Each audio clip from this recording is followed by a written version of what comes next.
Hey students, welcome back to MBA Simplified, Easy Learning, your gateway to management knowledge. Continuing with managerial economics, आज हम managerial economics का unit 2 start कर रहे हैं जिसका topic है डिमांड एंड सप्लाई एनालिसिस। ये यूनिट बहुत इंपॉर्टेंट है क्योंकि मैनेजरियल डिसीजन मेकिंग में डिमांड और सप्लाई का डायरेक्ट रोल होता है। प्राइसिंग, प्रोडक्शन और फोरकास्टिंग सब इसी पर ही डिपेंड करते हैं। सो स्टार्ट करते हैं डिमांड एनालिसिस के साथ। First of all let's understand what is the meaning of demand. Demand का एक सिंपल मतलब होता है कस्टमर की विलिंगनेस और ability to buy a product at a given price and time. तो यहाँ पे हम दो चीजों की बात कर रहे हैं, विलिंगनेस और एबिलिटी की। सिर्फ डिजायर होना डिमांड नहीं होता, परचेजिंग पावर भी होनी चाहिए, राइट? तो जैसे अभी हमने बात करी कि सिर्फ डिजायर होना डिमांड नहीं होता, परचेजिंग पावर भी जरूरी है। तो देखते हैं, डिजायर का मतलब होता है want without the purchasing power. वो सिर्फ एक डिजायर है, मैं चाहती हूँ कुछ खरीदना लेकिन मैं खरीद नहीं पाऊंगी क्योंकि मेरे पास शायद उतने पैसे नहीं हैं। I do not have a purchasing power. तो डिमांड क्या होती है? डिमांड में हमारे पास वांट होना भी जरूरी है, विलिंगनेस होना भी जरूरी है और एबिलिटी टू पे होना भी उतना ही जरूरी है। Coming on to theory of demand, demand theory explain करती है कि किसी प्रोडक्ट की क्वांटिटी डिमांडेड, प्राइस और अदर फैक्टर्स के साथ कैसे चेंज होती है। मैनेजर के लिए ये थ्योरी इसलिए इंपॉर्टेंट है क्योंकि ये प्राइसिंग और सेल्स डिसीजन में बहुत ज्यादा हेल्प करती है। तो डिमांड थ्योरी में हम देख रहे हैं relationship between the price and quantity demanded, जिसमें हम अज्यूम करते हैं कि जो हमारे बाकी फैक्टर्स हैं वो हमेशा कांस्टेंट ही रहते हैं। तो अब हम देखते हैं टाइप्स ऑफ डिमांड। डिमांड हमारी सिर्फ एक ही टाइप की नहीं होती, डिफरेंट सिचुएशंस, कंज्यूमर्स और पर्पस के अकॉर्डिंग हमारे डिमांड के अलग अलग फॉर्म्स होते हैं जो कि मैनेजरियल डिसीजन मेकिंग में इंपॉर्टेंट रोल प्ले करते हैं। सबसे पहले आता है हमारा इंडिविजुअल डिमांड। मतलब इंडिविजुअल डिमांड एक सिंगल कंज्यूमर की डिमांड को रेफर करता है। जैसे कि अगर एक स्टूडेंट महीने में 2 नोटबुक्स खरीदता है तो ये उसकी इंडिविजुअल डिमांड हो जाती है, राइट? फिर आता है हमारा मार्केट डिमांड। मार्केट डिमांड हमारी सभी कंज्यूमर्स की टोटल डिमांड का सम होता है। जैसे एक सिटी में अगर 1000 स्टूडेंट्स हैं, महीने में 2-2 नोटबुक्स खरीदते हैं, तो टोटल डिमांड कितना हो गया? 1000 into 2 दैट इज 2000 नोटबुक्स। तो हमारी मार्केट डिमांड हो गई 2000 नोटबुक्स की। Next is derived demand. Derive demand होती है जब किसी प्रोडक्ट की डिमांड किसी दूसरे प्रोडक्ट की डिमांड पर डिपेंड करती है, उसको हम डिराइव्ड डिमांड कहते हैं। जैसे सीमेंट की डिमांड डिपेंड करेगी कंस्ट्रक्शन इंडस्ट्री से, स्टील की डिमांड डिराइव करेगी ऑटोमोबाइल इंडस्ट्री से, right? Then we have joint demand. जब दो या ज्यादा गुड्स एक साथ यूज होते हैं तो उनकी डिमांड हमें जॉइंट डिमांड कहते हैं। जैसे कार और पेट्रोल, पेन और इंक, मोबाइल और चार्जर, ये हमारे जॉइंट डिमांड के अंदर आते हैं। Then we have composite demand. जब एक प्रोडक्ट के मल्टीपल यूजेस होते हैं तो उसकी डिमांड कॉम्पोजिट डिमांड कहलाती है। जैसे इलेक्ट्रिसिटी जो है हमारी, वो होम्स में भी यूज होती है, फैक्ट्रीज में भी यूज होती है, ऑफिस में भी यूज होती है। सिमिलरली मिल्क हमारा एज इट इज मिल्क पीने के काम आता है, स्वीट्स बनाने के काम आता है, बटर बनाने के काम आता है। सो ये हमारे एग्जांपल्स हैं कॉम्पोजिट डिमांड के। Then we have autonomous and induced demand. Autonomous demand होती है जब हमारी किसी प्रोडक्ट की इंडिविजुअल डिमांड होती है, राइट? उसको हम ऑटोनॉमस डिमांड कहते हैं। Next we have is determinants of demand. Demand को अफेक्ट करने वाले फैक्टर्स को डिटर्मिनेंट्स ऑफ डिमांड कहते हैं। कौन कौन से डिटर्मिनेंट्स हैं? Price of the product. अगर प्रोडक्ट का प्राइस ज्यादा होगा तो डिमांड कम होगी, तो प्राइस डिटरमाइन करती है डिमांड ऑफ दैट प्रोडक्ट। ऐसे ही इनकम ऑफ कंज्यूमर, अगर इनकम कंज्यूमर का ज्यादा होगा तो डिमांड भी ज्यादा होगी। प्राइस ऑफ सब्सटीट्यूट्स, अगर सब्सटीट्यूट का प्राइस कम है तो सब्सटीट्यूट्स या सब्सटीट्यूट गुड्स की डिमांड ज्यादा होगी। Price of complementary goods, then taste and preferences of the consumer, size of population, future expectations, advertising, ये सब हमारे डिटर्मिनेंट्स ऑफ डिमांड में आ जाते हैं। Next we have a demand function. Demand function हमारा एक मैथमेटिकल फॉर्म का फंक्शन होता है जिसके अंदर हम रिलेशनशिप देखते हैं बिटवीन डिमांड और उसके डिटर्मिनेंट्स को। तो क्या है हमारा dx is equals to dx is demand which is a function of px, I, p's, pc, t and e। ये एक न्यूमेरिकल्स के का भी एक बेस बनाता है और न्यूमेरिकल्स में हमारा डिमांड ऑफ फंक्शन बहुत ज्यादा मैटर करता है। ये सब हमारे डिटर्मिनेंट्स हैं जो भी हमने बात करी।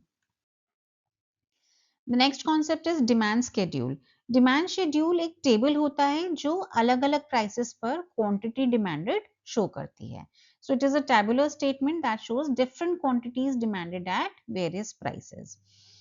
ये डिमांड कर्व हमारा ड्रॉ करने का बेस होता है डिमांड शेड्यूल। इसके अंदर हमारी इंडिविजुअल डिमांड शेड्यूल होता है और मार्केट डिमांड शेड्यूल होता है, right. Next we have demand curve. Demand curve हमारा एक ग्राफिकल रिप्रेजेंटेशन होता है जिसमें प्राइस और क्वांटिटी डिमांडेड का रिलेशनशिप दिखाया जाता है। नॉर्मली डिमांड कर्व हमारा डाउनवर्ड स्लोपिंग ही होता है। Then we come on to the concept of law of demand. Law of demand हमारा कहता है कि प्राइस बढ़ने पर डिमांड घट जाती है और प्राइस घटने पर डिमांड बढ़ जाती है, जबकि हमारी बाकी सारे फैक्टर्स कांस्टेंट हो। So law of demand shows a inverse relationship between demand and price.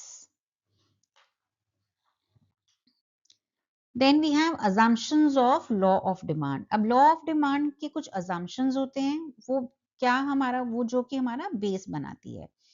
क्या कि हमारी जो इनकम है वो कांस्टेंट है, टेस्ट हमारा चेंज नहीं हुआ है, कोई सब्स्टिट्यूट प्राइस चेंज नहीं हुआ है और कोई भी कंज्यूमर रैशनल हमारा है और कोई भी हमारा फ्यूचर प्राइस एक्सपेक्टेशंस नहीं है, right. Now we come on to exceptions of law of demand.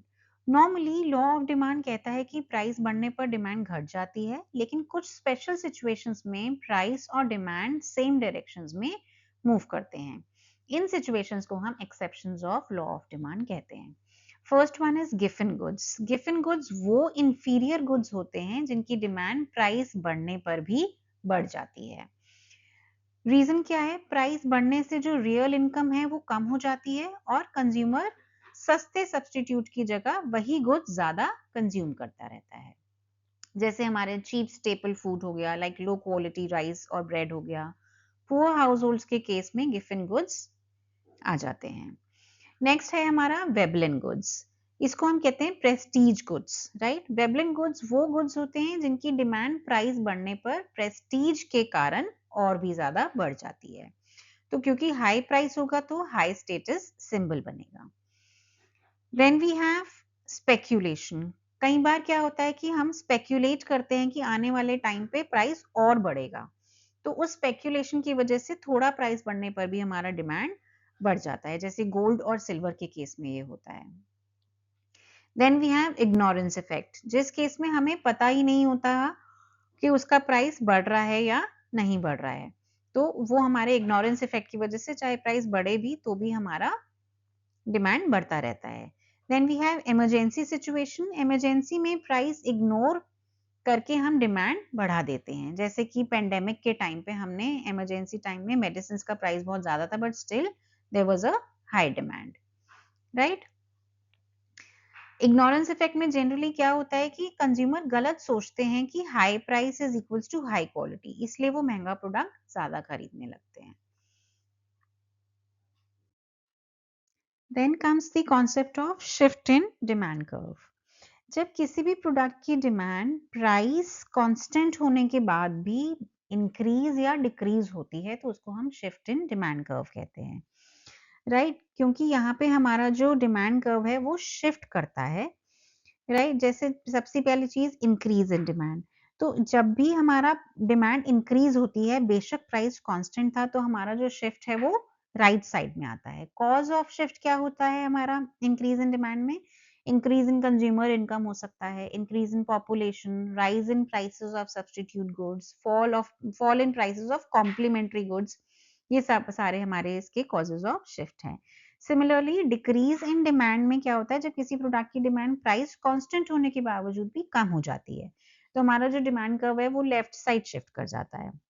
इसके क्या कॉजेस हो सकते हैं, decrease in consumer income, fall in population, rise in price of complementary goods, fall in price of substitute goods, ये सारे हमारे causes of shift हैं।